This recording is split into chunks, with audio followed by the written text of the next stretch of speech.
Hey, welcome to the 3 Things I Learned, Saas Sports Tech and Live Events. This week we're going to talk about the press and media. If you're leading a business and taking care of your career, there's a very good chance that you're going to have to deal with the press and media and journalists at some point as you're growing your business or advising others. So, in our 14 years here and in the time at StubHub, when we did some media and press, here are 9 things we learned along the way that we think can help you with your business when working with the press going forward.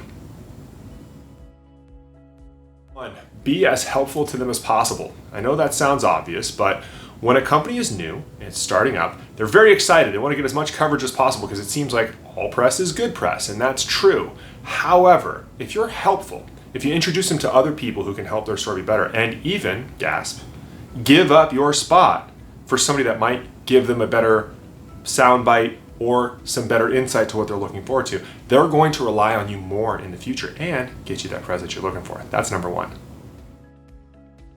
2, especially when it's early and you're nervous and new at this, it's worth asking for the questions in advance. 9 times out of 10, you'll get the questions in advance, and it'll enable you to prepare so that you can be informed and craft the message that you'd like to put forward.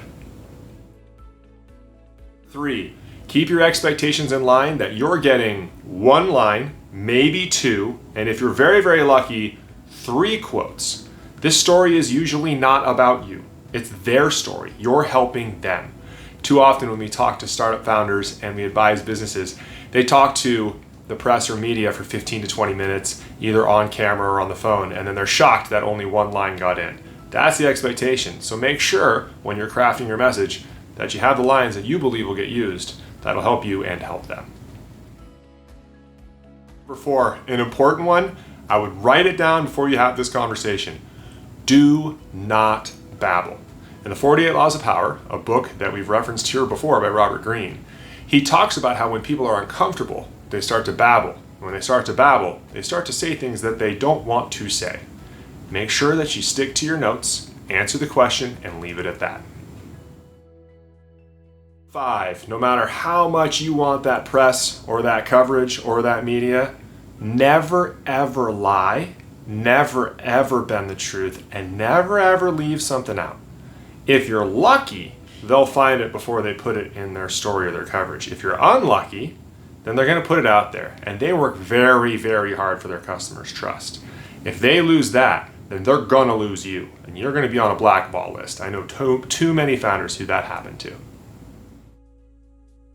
Number 6, again, seems obvious, but everybody's guilty of this. Please don't shill the company line. There are certain people that even we know in our industry that if they show up in the press, I can tell you what they said before even knowing what the article was about because they shill the company line. That doesn't help people get where they need to go when they're putting together their stories and coverage. Give them something that's unique and honest and authentic. Number 7, this is a tough one because you want as much coverage as you can get, but don't rush.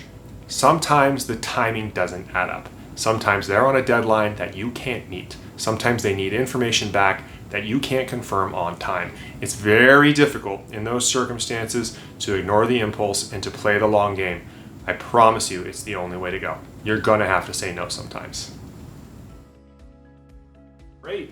When you become the source for an industry or a technology or for a company, and a story breaks, you're going to get calls from a lot of different outlets.